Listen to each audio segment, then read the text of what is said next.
Why, hello there, gentle water-bending people. I am the Comics Kid 2099, and I am here to do another commentary on an episode of Avatar: The Last Airbender. Today's episode will be episode 2, The Avatar Returns. Put your timestamps on 0000000, and I will tell you to quick play here in about 5 seconds ish. Let's just jump right into it. Spoilers ahoy for all episodes past, present, and future, because I'll be spoiling stuff from Book 3 and The Legend of Korra. Let's just get right into it. Go ahead and click play now. Okay, we get the introduction here. I think this is the for real introduction. In episode 1, we had an extended intro, but this one is the one we will be seeing throughout the rest of the series. I still think it's a little weird that we're getting this intro because, like, there's some spoilers. If you watch the first episode and then you've never seen anything before, there's spoilers for that first episode that you would think they would kind of let's hold off on doing the intro until we've introduced everything in the series. Here we're gonna actually get to see, because I was mentioning, like, he's standing up on the cliff here in just a second. There he is. He wasn't there in the first episode, so this is the actual intro that we're getting. And when last we met our heroes, Zuko of the Fire Nation, he has to reclaim his honor, so he is going to capture the Avatar and bring him back to his grandfather. Katara and Aang just went to that really old Fire Nation ship. They broke the rules. They set off a booby trap, and now everyone is upset. Oh, there's some more people who aren't ancient. I guess they're all women. The Water Nation was a very masculine based society, I guess, or at least the southern tribe was, and the northern tribe. That's a big plot point later on, but it was an accident, and also it wasn't him, because I want him to stay. But if you say that, Katara, then you have to take the blame. Are you ready to do that? I don't think she is. um Now he doesn't want them to blame her. Isn't that sweet? That is the traitor. Sokka, I like you, but cool it just a little bit. I mean, he has a right to be mad because the Fire Nation is on their way. But yeah. See, he's bringing up Dad. Katara, you gotta understand. You messed up. Um, yeah. Now I can kind of. This is weird because I was mentioning in our last episode in the commentary that Katara kind of had to be the air quotes responsible one, but here she is saying, like, it's important to have fun, but, like, she's later on the one who's kind of like, we have to be responsible. We have to get down to business. Um, oh, Katara, I don't think you mean that. Um, Aang just kind of feels awkward here. Like, did you ever go to a friend's house when you were a kid and then your friend gets yelled at by their parents? I remember that happening a couple times when I went to, like, spend a night at a friend's house or something. That's always awkward. That's what Aang's got going on right here. He's just, ah, I'm just here. I'm a visitor. Now that's very noble of you, Aang. Well, duh, he's been banished, silly. You're leaving the South Pole? Is that what being banished means? I'm gonna try to be nice to Katara, guys. I really am, but she's not making it easy. Um, I mentioned in my commentary of the previous episode, you guys listened. I don't like Katara. Alrighty. So, the bison, that's not a tattoo, right? That's just a naturally occurring thing on all flying bisons, I guess. But then the airbenders, I guess, figured, like, oh, we'll base our whole iconography on these bison. I guess that's what's going on. Oh, I forgot. It takes a little while for them to meet Momo. I wonder if we see him in the intro. I don't think we do, now that I think of it. Um, you're making this harder than it has to be, Aang. The little girl was crying, and Katara's got welling up a little bit too. I hate you, Gran. I wish you were never born. Ah! Like I said, guys, she's not making it easy. No one here cares about your waterbending, Katara. We care about the safety of the village. And then Sokka here acting like he's got a regiment of soldiers when the oldest one is probably like 5. More Zuko and Iroh. Let's go. Oh, no, that's cute. I didn't like in The Legend of Korra how, oh, you know how you spent the entirety of Avatar The Last Airbender thinking that Appa was a boy? Well, he wasn't. It was a woman, and she was pregnant throughout the entire series, and you never knew it. I didn't like that. I guess it's so that we can have our special, flying bison toys that we can make. Oh, now this is pretty cool. I like Sokka getting ready for war. What is it good for? Absolutely nothing. That's another reference. Not a movie reference, but, He looks like a member of Kiss. Here we go. Zuko ain't putting on his armor by himself. He's too good for that. I like Zuko. Magneto's helmet. That's totally Magneto's helmet for, like, a fantasy world. And can you imagine if Kanitsuko and DiMartino did, like, a superhero series? That'd just be the best. Of course, I'm thinking of they did, like, an X-Men series, but I'm sure they'd excel at anything. I don't see anything, Sokka. I think maybe...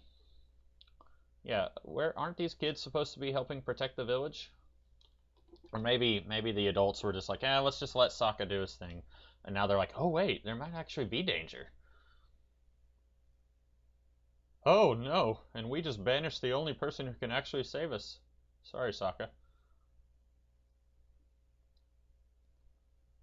Now, Katara, you put so much emphasis on your waterbending. Now would be a good time to practice that. Save the village.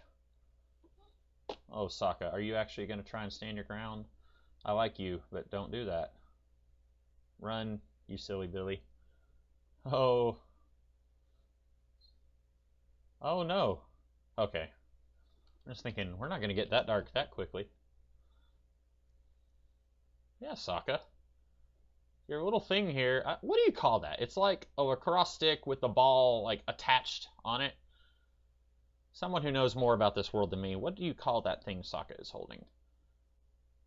I get that you guys are the bad guys, but you just, like, wrecked their entire village. You couldn't have landed, like, 6 feet to the left or right? Come on, Zuko and Iroh. Iroh, at the very least, you could have been a little more respectful. Oh, you're gonna hit Sokka in the head? Nope. Oh, but he would have if Sokka hadn't fallen back. I mean, these guys mean business. Of course, they are the bad guys, so I guess they gotta do what they gotta do.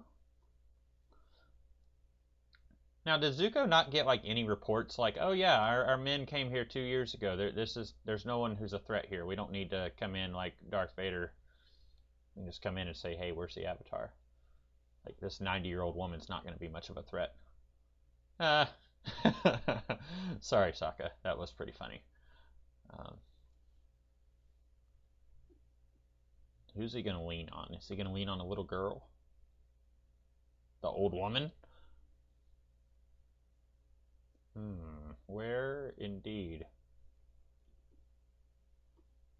It is the old woman. Zuko, you have got no class at all. Come on. Oh, he didn't see Aang. Okay. He just saw him from a distance. Although, Zuko, he was jumping around. He wouldn't... I mean, yes, logic says he'd be 112, but he was jumping around. He couldn't have done that if he was 112. Man, Zuko is a boss when it comes to fighting. Is it coming back to hit him in the back of the head? Where did all of his makeup go? Did all that... Hey, good throw, kid. Oh, did the boomerang not come back? I mean, it's not a boomerang if it doesn't come back, right, guys? Like, I'm just... Oh, Sokka. Eventually, Sokka will be better at this. Yeah, I guess... Oh, wait, here it is. There we go. I stand corrected. Ooh, and the Magneto helmet did nothing. Nothing! So yeah, I guess later on we find out that avatars, even if you live to be like 160, like you've got more energy in you than a normal 100-year-old person, I guess. So, oh, haha. Oh, they're still happy. They're taking it better than I would if I was splashed with snow. Thank you for your service, Penguin. Be on your way. Sokka. He's a good boy. I say that like he's a puppy, but he's not. Oh, what is it, 7-on-1? Although that's unfair for the 7, isn't it? Now, he's an airbender. He's not a waterbender yet. He has no water-bending capabilities. How is he able to airbend snow? You could say he pushed the snow up with his air powers, but I don't think so.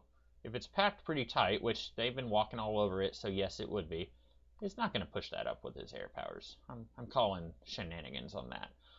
Oh, and that would hurt his hands for sure. Like, you don't see characters wearing gloves. Like, I'm going to be dueling a firebender. I should probably put on some, like, falconry gloves because that's going to hurt. And my wooden stick is going to get charred for sure. That's an antique, fellas. Don't burn the antique stick. Now, see, this is character development. He's growing. He ran away from his problems before. Now he's running into them head on. I like it. Don't you start crying, Katara, because then everyone else will start crying. Take care of Appa. That thing probably eats more than the village does in a month, you silly guy. How are they supposed to take care of Appa? Oh, there she goes with the tears. She don't have to be a waterbender to make those tears come out. Am I right? I gotta keep things entertaining here, guys. He just got captured and is probably going to his death, but you know, gotta keep things light and breezy. You know, they just got ransacked by the Fire Nation, but they're taking things pretty well, all things considered. Except for Katara. She's... Oh. We gotta go save this guy we just met 10 minutes ago. Oh, here's Katara being unreasonable. Full moon over there. I wonder if anyone ever tried to map the course of this series. I think the whole series takes place over the course of like a summer, right? So if there's a full moon there, and then later on, spoilers, Sokka's girlfriend Yue becomes the moon and it's a full moon then, something's not adding up. That sleeping bag looks like she got it at Dick's Sporting Goods. That does not look like something that they made out of like seal hide. I think maybe Grand's been holding out with a good camping gear. My little waterbender, your only waterbender, she's the only one here. And Brave Warrior, now you're just being condescending. He got his butt handed to him, Grand, but okay. Just go ahead and patronize him. Yes, we know he's the Avatar. We spent an episode finding that out. Found him for a reason. The reason is that Katara was yelling at Sokka, and Sokka was being sexist towards Katara. That boat is too small for two people traveling and trying to catch up with a giant steamer. Oh, okay. Now this is better than the boat. Sorry, Sokka. Your comfort zone is way too small, dude. I just said that.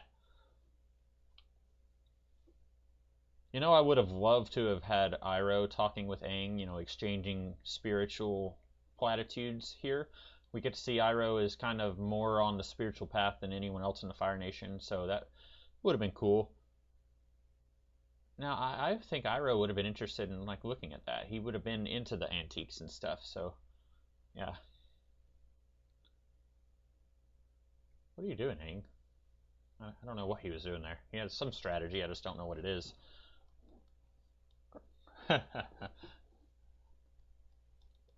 Your hands are tied behind your back, silly. I guess that was the point of the joke. They don't need me calling them out for that. Nice. That is pretty good. I gotta hand it to him. I don't think he got a whole lot of combat training where he was. I think he just found out that he was the Avatar and then immediately ran away, but that's still pretty good for a 12-year-old kid with no combat training. Why is Appa not flying? I know that it's so that we can have our big, like, heck yeah moment later on, but why was he not doing it before now? Aang needs you. I like Sokka's sarcasm. That's gonna give me life. Oh yes, because Sokka is the Scully for no reason at all. He knows that magic exists, and yet he refuses to believe. Here we go. He's about to eat dirt or eat crow, whatever. Yeah, here we go. Now he said, okay, Aang said yip yip earlier. It was in the first episode, and Appa didn't fly.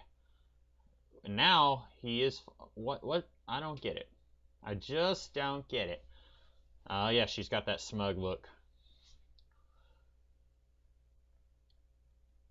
You know, there's really not a lot of room on Appa's back either, especially when you get 4 people riding on him later on. Like, they don't have a lot of room to be comfortable.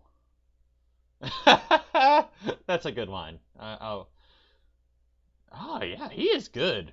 Like I said, he has had no training. I mean, he's trained to like goof off with his powers. He did a lot of goofing off when he was at the Southern Temple, but he's doing good against trained soldiers. Oh yeah, it's like he's doing really good. I'm impressed, little boy.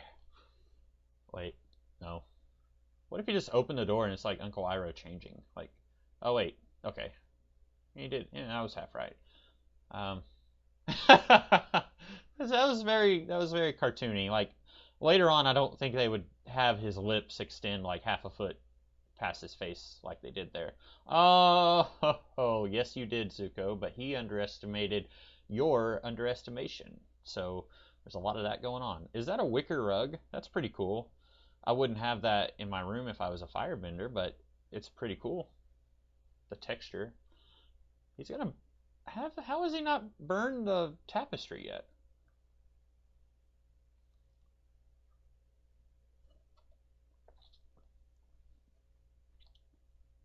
Now I am surprised Aang is holding his own. I was impressed earlier because all those guys underestimated him, but Zuko is a pretty good trained fighter. I'm surprised Zuko is not able to. I wonder if those swords on the wall are the same ones he used when he's the Blue Spirit. Like I said, spoilers for everything. If you don't know who the Blue Spirit is, you do now. Um, oh yeah, oh yeah. Still, I guess we can say Zuko underestimated him, but I think Zuko would have done a little better. He's trained his whole life to be a fighter, and Aang has not. Um, uh, that guy I don't get paid enough for this. I'm just going to stay here. Of course, he is a pilot of the navigator, I guess. Oh, Zuko, attaboy. By the way, you're fired for not going after the Avatar. You're just staying up there in the ship. I saw what you did. Growls. That's what my closed captions say. Alrighty. Here we go. The cavalry. Is it cavalry or Calvary? It's cavalry, right? With a C-A-V. How is he not more burned? Like later on, they make a big deal when Zuko accidentally burns Toph and when Aang accidentally burns Katara, and it's like the whole plot of an episode. But here, like, Aang doesn't get burnt just now. He's like nothing at all. Are we gonna have like Appa just like dive bomb the ship, like land and scream at Zuko? Uh oh. We don't know the significance of that, but oh boy, it's Old Faithful. What have I done? This is all my fault. Oh, he just okay. Now, how does Zuko get out? Like, we see how Aang gets out, but Zuko, does he just swim back to the Fire Nation?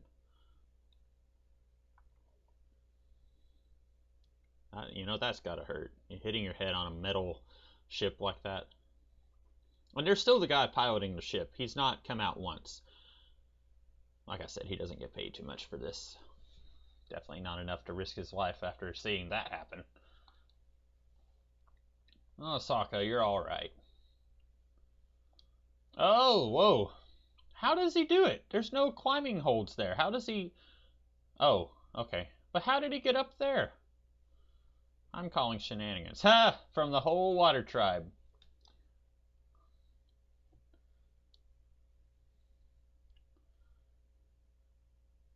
That was pretty good. I gotta hand it to them. That was good. You accidentally did what you set out to do. You did it on purpose, and Aang, you can't help him. He's gotta break his feet to.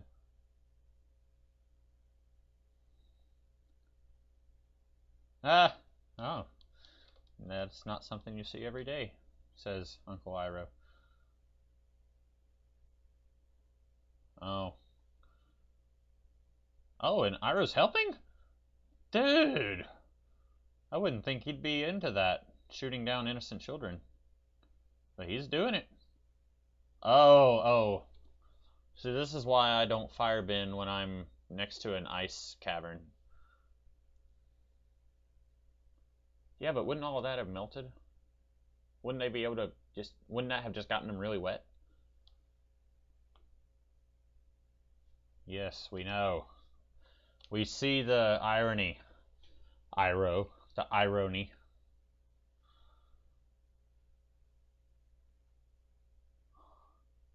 That was kind of a funny line from Zuko. He looks mad, but that was funny. Brava. Brava, Zuko.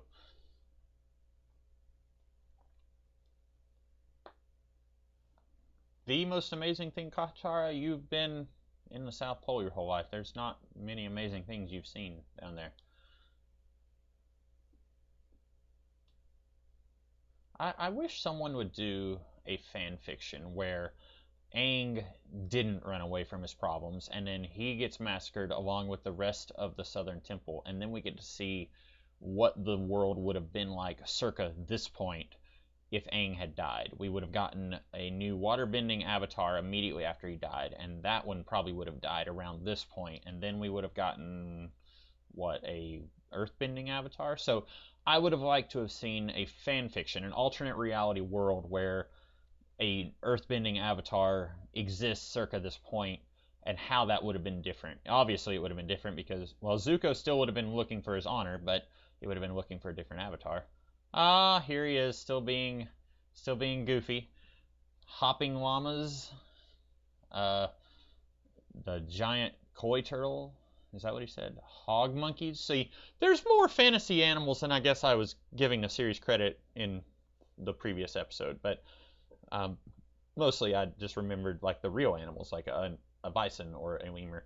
Well, that's it for this episode, ladies and gentlemen. So I will see you next week whenever I talk about another episode of this series. In the meantime, I will see you guys in the future. Have a good one.